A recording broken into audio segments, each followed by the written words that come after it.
क्या आपको लगता है कि प्रोजेक्ट मैनेजमेंट, आईटी, बिजनेस और इंजीनियरिंग सबके लिए एक जैसी होती है? अगर आप ऐसा सोचते हैं, तो आपकी यही सोच ही आपके प्रोजेक्ट के फेल होने के लिए काफ़ी है।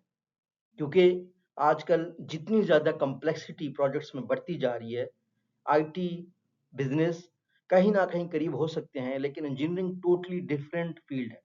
और हर प्रोजेक्ट मैनेजर के लिए कम से कम एक सिविल इंजीनियर की ज़रूरत होती है और सिविल इंजीनियर का इनपुट चाहिए।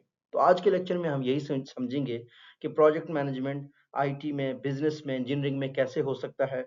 और फिर एआई की ये जो दुनिया है 2026 से ऑनवर्ड 2027, 2030 में आप जब भी इस वीडियो को देख रहे हैं, उस दौर में प्रोजेक्ट मैनेजमेंट कैसे होता है। तो हमारे लेक्चर के बहुत ही क्लियर ऑब्जेक्टिव्स हैं। हम प्रोजेक्ट मैनेजमेंट अक्रॉस इंडस्ट्रीज को देखते हैं, आईटी का प्रोजेक्ट मैनेजमेंट देखेंगे, बिजनेस का प्रोजेक्ट मैनेजमेंट देखेंगे और इंजीनियरिंग का प्रोजेक्ट मैनेजमेंट देखेंगे। ऑब्जेक्टिव ये है कि specific project management industry wise आपको पता चल जाए, कंपेयर कर सकें कि आप आईटी, बिजनेस और इंजीनियरिंग प्रोजेक्ट्स को और आप प्रोजेक्ट मैनेजमेंट के प्रिंसिपल्स को सब पे अप्लाई कर सकें। इंडस्ट्री मैटर क्यों करता है? इंडस्ट्री इसलिए मैटर करता है कि बिजनेस का अलग इन्वायरमेंट होता है, इंजीनियरिंग का अलग इन्वायरमेंट होता है, आईटी का अलग इन्वायरमेंट होता है। तो इन्वायरमेंट मुख्तलिफ होता है, इस वजह से हर इंडस्ट्री के कंटेक्स्ट को समझना ज्यादा जरूरी होता है। दूसरा, हर इंडस्ट्री के अपने रिस्क और अपने कंस्ट्रेंट्स होते हैं। जैसे अगर हम आईटी का एक सॉफ्टवेयर बनाना चाहते हैं, उसकी और डायनामिक्स है। लेकिन अगर हमें सिविल इंजीनियरिंग में एक प्रोजेक्ट बनाना है, उसकी और डायनामिक्स है। और अगर बिजनेस में हमने किसी प्रोजेक्ट को इंप्लीमेंट करना है, सेल करना है, कोई प्रोडक्ट को ब्रांड बनाना है, उसके अलग डायनामिक्स हैं। तो हर एक के डिफरेंट सक्सेस के पैरामीटर्स होंगे और हर एक की अपनी कॉम्प्लेक्सिटीज होंगी। इस वजह से डिफरेंट इंडस्ट्री को प्रोजेक्ट मैनेजमेंट में डिफरेंट तरीके से देखने की जरूरत है। आईटी में जो प्रोजेक्ट मैनेजमेंट होता है वो सॉफ्टवेयर डेवलपमेंट के प्रोजेक्ट्स करता है, सिस्टम इंप्लीमेंटेशन करता है, एआई और डिजिटल ट्रांसफॉर्मेशन के प्रोजेक्ट करता है। आईटी के प्रोजेक्ट्स की कैरेक्टरिस्टिक्स ये होती है कि उनमें अनसर्टेनिटी बहुत ज्यादा होती है। आईटी में जितनी चेंजेस आ रहे हैं, आहिस्ता आहिस्ता नई टेक्नोलॉजीज आ रही हैं, तो प्रोजेक्ट होते हुए भी साथ में आजकल एजाइल फ्रेमवर्क आईटी के प्रोजेक्ट्स में बहुत जरूरी है। टेक्नोलॉजी चेंज हो जाता है, कंज्यूमर का पैटर्न चेंज हो जाता है, इंडस्ट्री की डिमांड चेंज हो जाती है, तो अनसर्टेनिटी बहुत ज्यादा है। दूसरा, आईटी के प्रोजेक्ट्स में रैपिड चेंज होता है और ये एजाइल और हाइब्रिड अप्रोच को यूज करते हैं।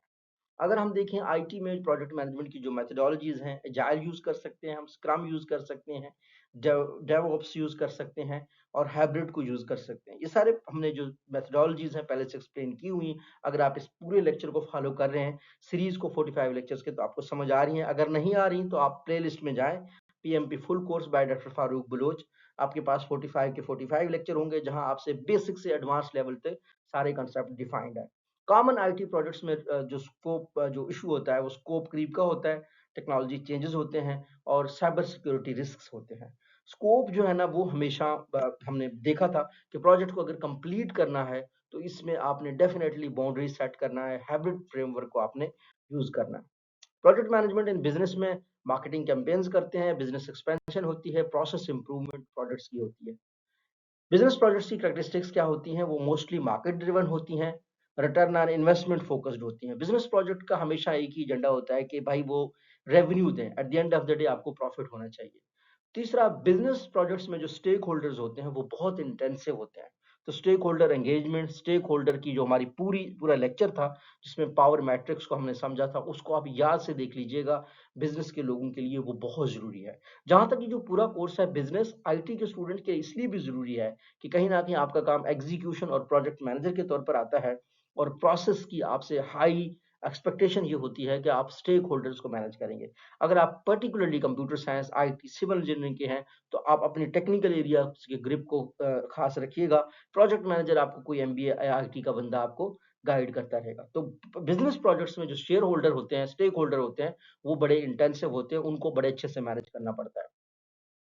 बिजनेस प्रोजेक्ट मैनेजमेंट में जो अप्रोच होता है, ऑब्वियसली ट्रेडिशनल अप्रोच को भी आप अप्लाई कर सकते हैं, क्योंकि आप ट्रेडिशनल अप्रोच हमारे पास था वाटरफॉल अप्रोच, जिसमें प्लान करते हैं और प्रोसेस को हम फोकस करते हैं कि जब आपको प्रॉफिट चाहिए, रिटर्न ऑन इन्वेस्टमेंट चाहिए, ऑब्वियसली टाइमली प्रोजेक्ट को डिलीवर करना है और माइलस्टोन अचीव करना है, तो ट्रेडिशनल प्रोजेक्ट मैनेजमेंट टेक्निक को आप यूज कर सकते हैं, जिसमें आप गेट चार्ट का हमने पढ़ा था, पर्ट का हमने पढ़ा था या सीपीएम मेथड का पढ़ा था पिछले लेक्चर्स में, आपको ये अच्छे से याद होगा।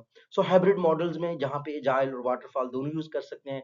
Data driven decision making business business में बहुत ज़्यादा यूज़ होता है। फोरकास्टिंग की टेक्निक होती है, एग्रीगेट्स या मूविंग एवरेज वगैरह की टेक्निक को हम डिस्कस कर चुके हैं, वो यूज़ कर सकते हैं। और आने वाले लेक्चर्स में हम एडवांस में इनको इंशाल्लाह ताला अप्लाई करेंगे, अगर किसी को फिक्र हो रही हो कि ये किस तरीके से प्रोजेक्ट में यूज़ होते हैं।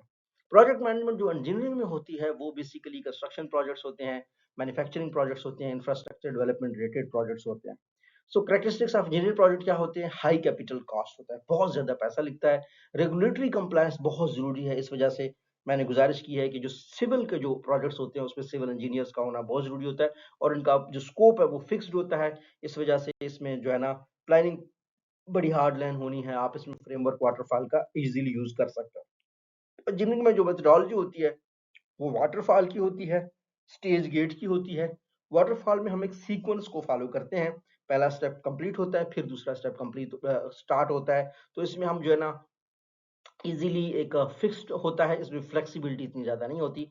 तो इंजीनियरिंग प्रोडक्ट में earned value management extremely important है। जहां हमने कंसेप्ट पढ़े थे कि प्रोडक्ट वैल्यू क्या है, उसका ईवी क्या है, हमने जो है ना सीपीआई पढ़ा था, एसपीआई पढ़ा था, ये पिछले लेक्चर में जहां पे हमने मॉनिटरिंग और वैल्यूएशन ऑफ द प्रोडक्ट्स पढ़ी थी। तो वो आप उसको रिलेट कर सकते हैं, वो यहाँ पे इंप्लीमेंट होंगे इंजीनियरिंग के पीएम मेथोडोलॉजीज में। की डिफरेंसेस अक्रॉस इंडस्ट्रीज में क्या है? आईटी फ्लेक्सिबिलिटी में चलता है, बिजनेस स्ट्रेटजी पे चलता है, और इंजीनियरिंग टोटली जो है ना क्या बोलते हैं प्लान पे चलता है। और इसमें इंफ्रास्ट्रक्चर और इसमें ऑब्वियसली हमने वाटरफॉल स्ट्रेटजी अप्लाई करना है। Role of the project manager adopt leadership style होता है, मैनेज डाइवर्स टीम्स को करना होता है, इंश्योर करनी है प्रोजेक्ट मैनेजर ने कि सारे लोग अलाइन हो। तो पीएम टूल्स बाय इंडस्ट्री, जैसे आईटी है वो जीरा यूज करते हैं, जीआईटी सीआईसीडी टूल्स यूज कर सकते हैं। बिजनेस वाले एमएस प्रोजेक्ट और डैशबोर्ड यूज कर सकते हैं। इंजीनियरिंग वाले प्राइम वीरा और ऑटोकैड यूज कर सकते हैं। तो product management age of AI में क्या होगा? एआई ड्रिवन एनालिटिक्स में हेल्प करता है हमें। जो लेटेस्ट एआई के टूल्स आ रहे हैं वो एनालिटिक्स में हेल्प करते हैं, ऑटोमेशन में हेल्प करते हैं, क्रॉस इंडस्ट्री इंटीग्रेशन में हेल्प करते हैं। आजकल एआई में गूगल का जो डाटा मैनेजमेंट का नया इनिशिएटिव है वो बहुत जो है ना अच्छा होने वाला है, जो कि इंजीनियरिंग के, आईटी के और बिजनेस के लोगों के लिए डैशबोर्ड बनाने में हेल्प करेगा। तो केस स्टडी अगर आपने देखना हो मिसाल के तौर पर, AI based software development AI में जैसे होता है, उसमें क्या प्लान बनता है, फिर उसकी एग्जीक्यूशन होती है, फिर कंट्रोल और रिपोर्टिंग वगैरह होती है, और प्रोजेक्ट का क्लोजर होता है। इसी तरीके से अगर हम मार्केटिंग में देखें तो डिजिटल मार्केटिंग एक कैंपेन डिजाइन किया जाता है, उसके ऑब्जेक्टिव्स होते हैं ऑब्वियसली। मार्केटिंग जो प्रोडक्ट्स होते हैं वो स्ट्रेटजी बेस्ड होते हैं। आरओआई आप आइडेंटिफाई करते हैं, फिर उसको एग्जीक्यूट करते हैं, फिर उसकी रिपोर्टिंग करते हैं। सिमिलरली आप अगर इंजीनियरिंग में ले तो हाईवे कंस्ट्रक्शन प्रोजेक्ट है, प्रॉपर आपने जो है ना इसका प्लान करना है, कॉस्ट बताना है, और फिर आपने इसका एसपीआई और सीपीआई को ट्रैक करना है। तो बेस्ट प्रैक्टिसेस अक्रॉस इंडस्ट्रीज क्या हैं?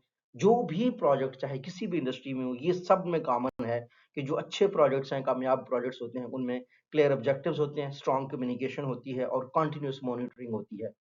की टेकअवेज अगर हम इस लेक्चर का ले लें वो ये है कि PM adopts to context. Project management हमेशा कॉन्टेक्स्ट के हिसाब से होता है।